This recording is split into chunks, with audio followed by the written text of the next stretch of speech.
ராஜபக்ச குழுவினர் ஒரு தூதுவர் மூலமாக பிள்ளையான் அவர்களை சந்திப்பதற்கான நகர்வுகளை ரகசியமாக நடத்தியிருந்தார்கள். கோடபாய ராஜபக்ச அவர்களோடையும் இதை தொடர்படுத்தி கழிக்கணும்.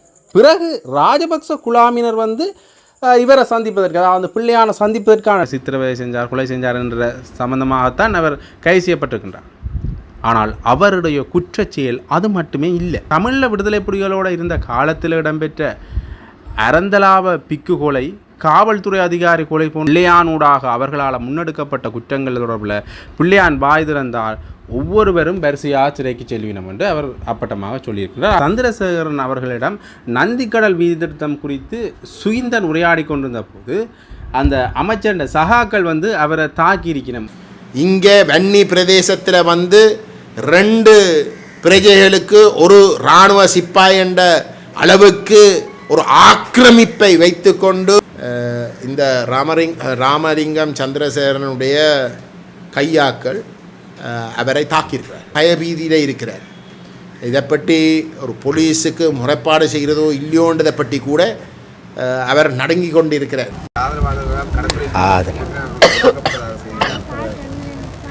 இதுகளை பற்றி கேளுங்களேன்.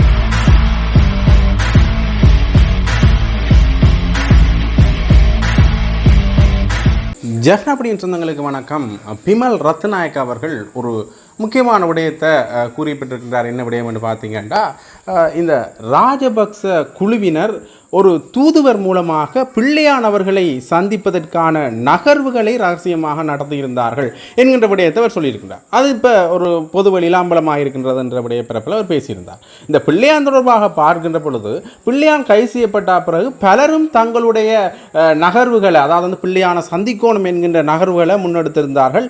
அதில் குறிப்பாக ரணில் விக்ரமசிங்க அவர்கள் தொலைபேசி மூலமாக பிள்ளையான் அவர்களோட தொடர்பு கொள்ள வேண்டும் என்கின்ற அந்த நிலைப்பாட்டை எடுத்திருந்தால் அது நடைமுறைக்கு சாத்தியமில்லாமல் அல்லது அது நிராகரிக்கப்பட்டிருந்தது. அது மட்டும் இல்லாமல் இந்த உதய கம்மன்பில அவர்களும் அந்த நிலைப்பாடு போனார். பிறகு அவர் பிள்ளையானுடைய சட்டத்தரணியாக சென்று அவர் அருகில் அல்லது அவரை சந்திக்கக்கூடிய அவர் தொடர்பான விடயங்களை கதைக்கக்கூடிய ஒரு நிலைப்பாட்டில் வந்திருந்தார்.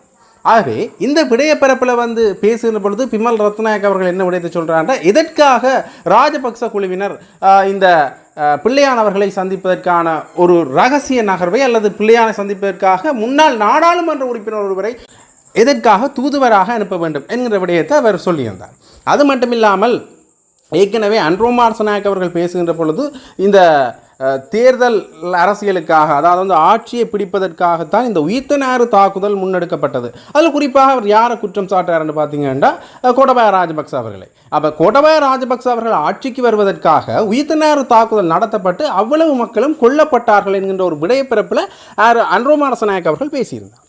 ஆகவே ஆளும் கட்சியிலிருந்து வார விடயம் என்னென்று பார்த்தீங்கன்னா, இந்த பிள்ளையான் உயிர்த்தநாறு தாக்குதலோட சம்மந்தப்பட்டிருப்பார் என்ற ஒரு வகையில் பேசப்படுகின்றது. அடுத்தது உயிர்த்தநாறு தாக்குதல் நடத்தப்பட்டது ஆட்சியை பிடிப்பதற்கான ஒரு நகர்வு தான்.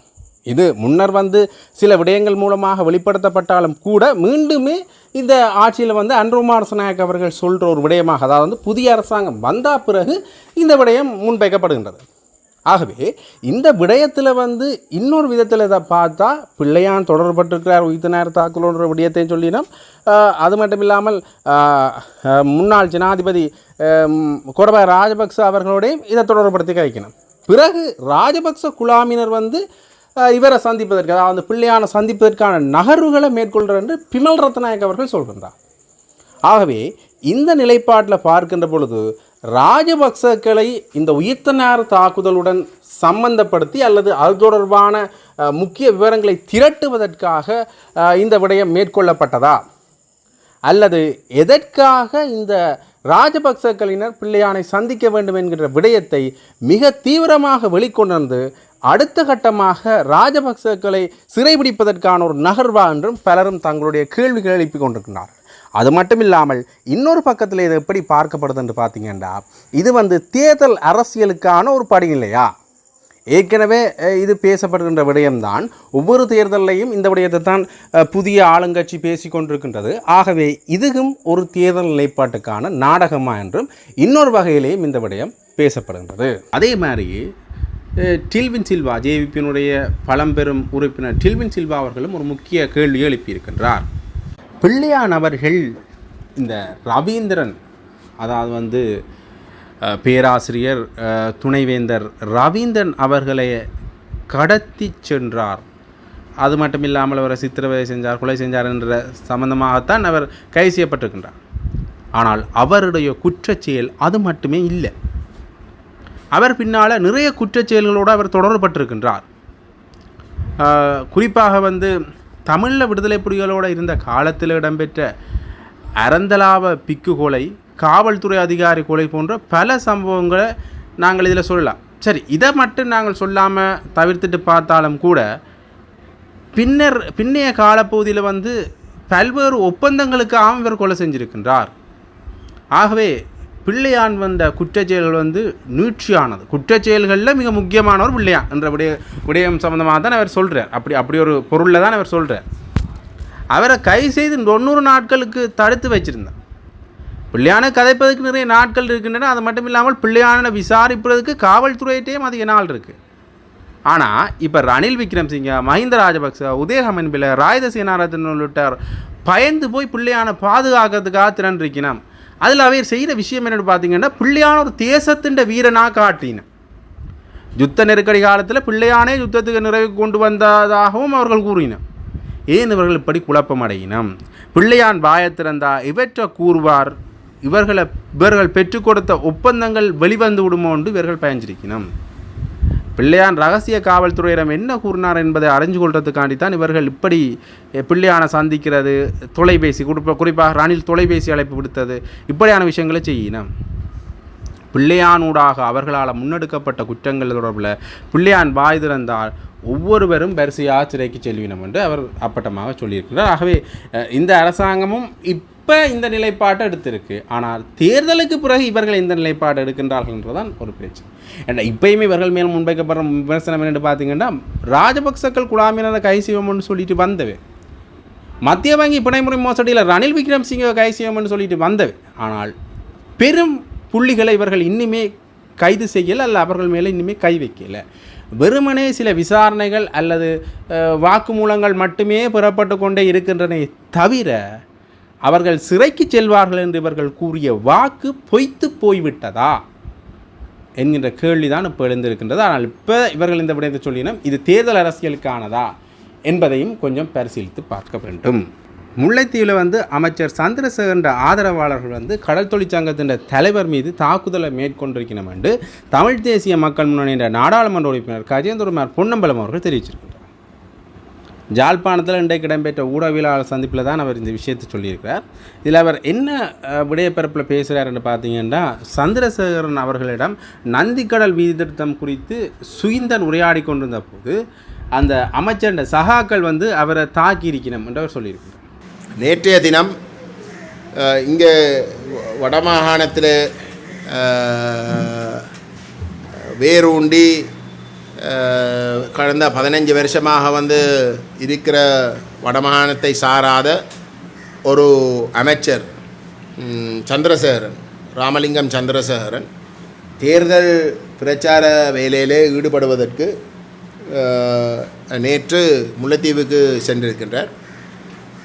முல்லைத்தீவில் வந்து விசேஷமாக கேப்பாப்புலவு பிரதேசத்துக்கு சென்று அவர் கடத்தொழில் அமைச்சர் என்ற வகையில், மீன்பிடி அமைச்சர் என்ற வகையில், ஃபிஷரிஸ் மினிஸ்ட்ரியின் அமைச்சர் என்ற வகையில் அவர் அங்கே இருக்கக்கூடிய மக்களை சந்தித்து அவர்களுடைய பிரச்சனையை விளங்கிக் கொள்வதற்கான ஒரு முயற்சியும் மேற்கொள்ள விரும்பினவர். அப்போ அந்த வகையில் வந்து அவர் கேப்பாப்புலவு பிரதேசத்துக்கு சென்று அந்த இடத்துல இருந்து நந்திக்கடல் அடைவதற்குரிய ஒரு பாதையிலே சென்று கொண்டு இருந்த இடத்திலே அங்கே இருக்கக்கூடிய மீன்பிடி தொழிலில் ஈடுபடுகின்ற மக்களுடைய நிலைமையை விளங்கிக் கொள்வதற்கு அவர்கள் அந்த நந்திக்கடலில் தான் தொழில் செய்கிறவன். உங்களுக்கு தெரியும், நந்திக்கடலில் தொழில் செய்கிற தமிழ் மக்கள் மிகவும் கஷ்டப்பட்ட ஒரு பொருளாதார ரீதியாக மிகவும் கஷ்டப்பட்ட ஒரு நிலையில் தான் வாழ்ந்து கொண்டிருக்கிறோம். அவர் அங்கே சென்று அங்கே இருக்கக்கூடிய அந்த மீன்பிடி சங்கத்துடைய தலைவரை சந்திக்கிறதுக்கென்று சென்று அவருடைய வீட்டுக்கு வெளியில் நின்று அவரை கூப்பிட்டிருக்கிறார். அப்போ அங்கே இருக்கக்கூடிய அந்த தலைவர் செபாஸ்டியன் பிள்ளை சுகிந்தன் அவர்கள் வீட்டுக்கு வெளியில் வந்து அவருடைய ஏமாற்றத்தை பொதுவாக வந்து இன்றைக்கு இருக்கக்கூடிய தங்களோட மக்களுடைய எதிர்பார்ப்புகள் முற்று முழுதாக கைவிடப்பட்டு அவர்கள் அனாதைகளாக இருக்கின்ற அந்த சூழலிலே அவருடைய அந்த ஆதங்கத்தை வந்து வெளிப்படுத்தியிருக்கிறார். அவர் சொல்லியிருக்கார், இதுக்கு முதலும் இந்த டக்ளஸ் தேவானந்த, அதுக்கு முதல் ராஜித் சேனானந்தம், இப்படி எல்லாரும் வருவினம் வந்து போவினம், ஆனால் ஒரு நடவடிக்கையும் எடுக்கிற இல்லை. எத்தனையோ முறையை வந்து நாங்கள் இந்த விஷயங்களை சொல்லியும் வந்து ஒன்று நடக்கிற இல்லை. உங்களுடைய வரையும் வந்து அந்த அடிப்படையில் தான் இருக்கும். எங்களுக்கெண்டா நம்பிக்கை இல்லைன்ற அடிப்படையில் வந்து தன்னுடைய மனதுக்குள்ளே இருக்கக்கூடிய அந்த ஆதங்கத்தை வெளிப்படுத்தியிருக்கிறார். வெளிப்படுத்தி தொடர்ந்தும் சந்திரசேகரன் அவர்கள் அங்கே கருத்து தெரிவிக்க வழிக்கிட வந்து திரு சுகிந்தன் அவர்கள் அப்பொழுது சொல்லியிருக்கார் வந்து, சரி அப்படியேண்டா வந்து நீங்கள் வாங்கோ கடலுக்கு போய் நந்தி கடலுக்கு போய் வந்து நாங்கள் நிலவையில் பார்ப்போம், அப்போ தான் உங்களுக்கு விளங்கும் என்று சொல்லி அவர் வந்து வழிநடத்தி முன்னுக்கு கொண்டு போய் வழிகட்டிருக்கார். ஒரு கட்டத்தில் வந்து அந்த ரோட் சரியான மோசம். அப்போ அதைத்தான் அவர் சுட்டி காட்டி அவர்களுக்கு எடுத்து காட்டுறதுக்கு விரும்பினார். அந்த ரோட் சரியான மோசம், அதில் வந்து ஒரு வாகனம் போகலாம். அதால் தான் ராமலிங்கம் சந்திரசேகரன் வந்து வாகனத்தை விட்டு இறங்கி அங்கே தலைவரோட வீட்டை வந்து அவரோட சந்திக்க வேண்டிய நிலைமை உருவாகணும். அவர் சொல்கிறார், நாங்கள் தான் ஒவ்வொரு நாளும் தொழில் செய்கிறதுக்கு வந்து இந்த ரோட்டால் தான் போய் வரவோணும். நாங்கள் மீள்குடியேறினதுக்கு பிறகு வந்து எத்தனையோ முறை வந்து நாங்கள் 15 வருஷமாக கேட்குறோம் வந்து இதை திருத்தி தர சொல்லி வந்து, ஆனால் ஒருத்தரும் வந்து அதை செய்கிற இல்லை.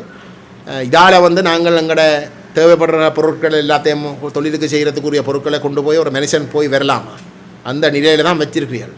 போய் வாரண்டாடம் வந்து நாங்கள் அரவாசியை விட்டு போட்டு தான் போய் வரணும் என்று ஆதங்கப்பட்டி வந்து கதைச்ச இடத்துல இந்த ராமலிங்கம் சந்திரசேகரனுடைய கையாக்கள் அவரை தாக்கியிருக்கிறார்கள். அவர்களை மோசமாக தாக்கியிருக்கிறார்கள். அவர் இன்றைக்கும் பயபீதியில் இருக்கிறார். இதை பற்றி ஒரு போலீஸுக்கு முறைப்பாடு செய்கிறதோ இல்லையோன்றதை பற்றி கூட அவர் நடுங்கி கொண்டு இருக்கிறார். என்றால் அந்தளவு தூரத்துக்கு அவர்கள் அன்றைக்கு நேற்று நடந்து கொண்ட விதத்தால் அவருக்கு ஒரு பயம் இருக்கின்றது. ஆனால் நாங்கள் கேள்விப்பட்ட உடனே அவரோட தொடர்படுத்தி நாங்கள் இந்த விடயங்களை உறுதிப்படுத்தியிருக்கிறோம். நாங்கள் அவர்களுக்கு தெளிவாக வந்து சொன்னோம், இது நீங்கள் வெளிக்கொண்டு வந்தே ஆகணும். ஏனென்றால் இது வெளியில் கொண்டு வருவதின் ஊடாக மட்டும்தான் உங்களுக்கு பாதுகாப்பை நீங்கள் உறுதிப்படுத்தலாம். எந்தளவுக்கு இது மக்கள்கிட்ட போய் சேருதோ, எந்தளவுக்கு இது சர்வதேச சமூகத்திடம் போய் சேருதோ, எந்தளவுக்கு இது மனித உரிமை அமைப்புகளை ஆய்வு செய்கின்ற தரப்புகளிடம் போய் சேருகின்றதோ அந்தளவுக்கு வந்து உங்களுக்கு பாதுகாப்பாக இருக்குமே தவிர நீங்கள் அமைதியாக இருந்தால் அந்த பாதுகாப்பை உறுதிப்படுத்தலாம் என்று நினைப்பது பொருத்தமில்லை. ஏனென்றால் இன்றைக்கு பாருங்கோ எத்தனையோ பேர், அது சரி பிழைன்றதுக்கு அப்பால் நீங்கள் ஏற்றுக்கொள்ளலாம், நிராகரிக்கலாம். ஆனால் சரிபிழைக்கு அப்பால் வந்து சட்டத்துக்கு அப்பாற்பட்ட வகையில் எத்தனையோ பேர் வந்து திட்டமிட்டு கொல்லப்படுகின்றார்கள். ஆகவே அப்படிப்பட்ட ஒரு கலாச்சாரமும் மெல்ல மெல்ல வரப்பாகின்ற இடத்துல எந்தளவுக்கு நீங்கள் வெளிப்படைத்தன்மையாக இந்த விஷயங்களை, உங்களுக்கு நடக்கிற விஷயங்களை நீங்கள் வெளிக்கொண்டு வரலாமோ அந்தளவுக்கு வந்து அந்த பிழையான அரசு தரப்புக்கு அழுத்தமாக அது மாறும் என்ற அடிப்படையில் தான் நாங்கள் இந்த விஷயத்தை சொல்லுகின்றோம். தெளிவாக விளங்கி கொள்ளணும் எங்களோட மக்கள், இங்கே எந்த ஒரு மாற்றமும் கிடையாது. இந்த அரசாங்கம் எந்தளவுக்கு மற்ற அரசாங்கங்களுக்கு மக்களை அவமதித்து மக்களை ஒரு பயங்கரவாதத்துக்குள் தள்ளி, அது நான் சொல்கிற மக்கள் வந்து தமிழ் மக்கள், வடகிழக்கை சார்ந்த தமிழ் மக்களை ஒரு பயப்பீதிக்குள்ளே வைத்து போர் முடிஞ்சதுக்கு பிறகும் இங்கே வன்னி பிரதேசத்தில் வந்து 2 பிரஜைகளுக்கு ஒரு இராணுவ சிப்பாய் என்ற அளவுக்கு ஒரு ஆக்கிரமிப்பை வைத்து கொண்டு செயல்படுகினம் என்றதை நாங்கள் சரியான கோணத்தில் விளங்கி கொள்ளணும். சரியான கோணத்தில் விளங்கி கொள்ளும். அந்த கலாச்சாரம் தொடருகின்றது.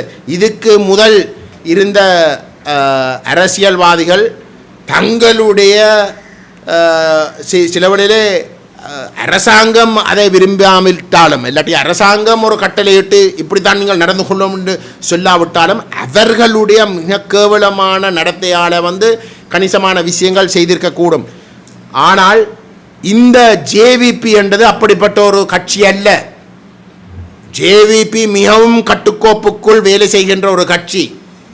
இது மேலிடத்தில் இருந்து அனுமதி பெறாமல் இந்த தரப்புகள் இப்படி செயல்பட்டிருக்க முடியாது. அதை நீங்கள் தெளிவாக எந்த அளவுக்கு தமிழீழ விடுதலை புலிகள் இயக்கம் மிகவும் கட்டுக்கோப்பாக தங்களுடைய போராளிகளை சரியாக வழிநடத்தணும், அதே மாதிரியான ஒரு சிந்தனையில் செயல்படுகின்ற ஒரு அமைப்பாக தான் இந்த ஜேவிபி இருக்கின்றது. ஆகவே அந்த ஜேவிபியுடைய செயற்பாட்டாளர்கள் ஒரு குறிப்பாக யார்கிட்டையும் கைவக்கினமாக இருந்தால் அது அவர்கள் திட்டமிட்டு தான் செய்யணும். இது ஒரு தனிநபர் ஏதோ தன்னுடைய ஒரு இருமாப்பிளை நடந்து கொண்டது அல்ல. அப்படி உண்மையிலே இது திட்டமிட்டு நடக்காவிட்டிருந்தால் அவர்கள் அந்த நபருக்கு எதிராக எடுக்கக்கூடிய மிகவும் மிகவும் தீவிரமான நடவடிக்கை எடுத்தே ஆகணும். ஆனால் அதற்கு பதிலாக அவர்களுடைய கையாக்கள் அப்பட்டமான பொய்யை அந்த சம்பவம் தொடர்பாக இன்றைக்கு பரப்புகிறார்கள். எப்படி என்றால் அந்த மீனவ மீன்பிடி தொழிலில் ஈடுபடுகின்ற அந்த சங்கத்துடைய தலைவர் சந்திரசேகரனை தாக்குறதுக்கு சென்றதாகவும் அந்த இடத்திலே தான் அவருடைய கையாக்கள் அவரை தாக்க வேண்டிய ஒரு நிலைக்கு தள்ளப்பட்டதாக ஒரு அப்பட்டமான பொய்யை சொல்லுகிறார். ஆனால் இதில் இவர்களுடைய பொய்யிலே உண்டாவது அவர்கள் ஒப்புக்கொள்கிறார்கள். சம்பவம் நடந்தது. அந்த தலைவரை, அந்த சங்கத் தலைவரை அவர்கள் தாக்கினது என்ற உண்மையை கதையை மாற்றினாலும் அந்த தாக்கின சம்பவத்தை அவர்கள் ஒப்புக்கொள்கிறார்கள், அவர்கள் ஏற்றுக்கொள்கிறார்கள். ஆகவே நாங்கள் தெளிவாக சொல்கிறோம், எங்கட மக்கள் சில வேளையிலே தமிழ் தேசிய கட்சிகள் தவறு விட்டிருந்தாலும் தமிழரசு கட்சியும் தமிழ் தேசிய கூட்டமைப்பும் மிக மோசமாகத்தான் இந்த 16 வருஷமாக நடந்து கொண்டதிலே எங்களுக்கும் மாற்று கருத்து கிடையாது. நாங்கள் தான் இதை தெரிஞ்ச உடனே முதல் தலைவையாக இந்த கூட்டமைப்பிலேருந்து வெளியேறினோம். என்னடா எங்களுக்கு தெரியும் இப்படி தான் போகுது. தமிழ் தேசிய நிலைப்பாட்டுக்கும் கேவலமாக நடந்து கொள்வார்கள் என்று தெரிஞ்ச இடத்துல தான் நாங்கள் ஆரம்பத்திலே அந்த கூட்டமைப்பிலேருந்து வெளியேறி நாங்கள் எங்கட மக்களுக்கு இந்த உண்மை முகத்தை அம்பலப்படுத்தி கொண்டு வருகிறோம். இப்படித்தான் போய் நம் தமிழ் தேசிய அரசியலே ஒரு கேவலம் கட்ட ஒரு இடத்துக்கு இவர்கள் கொண்டு போவார்கள்.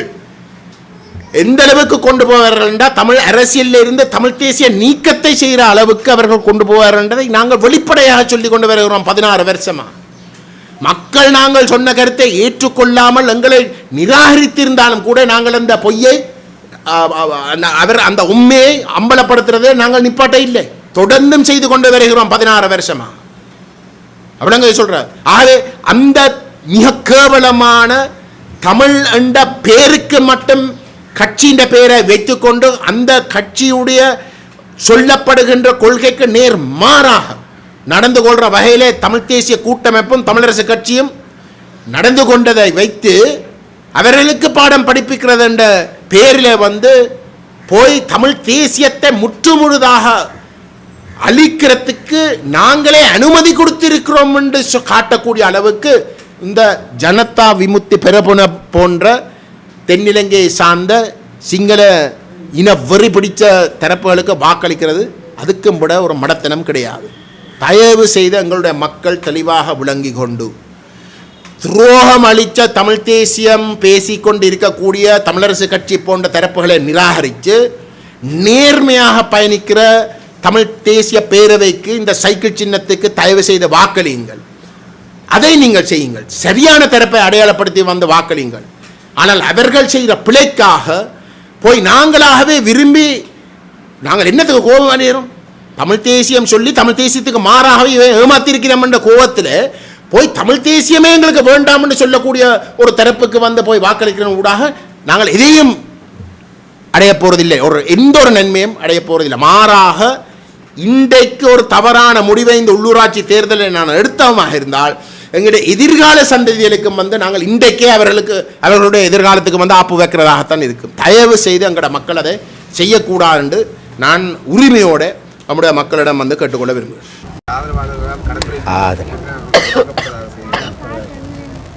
இதுகளை பற்றி கேளுங்களேன்.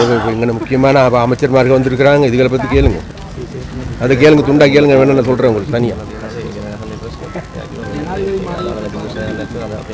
இப்போ நீங்கள்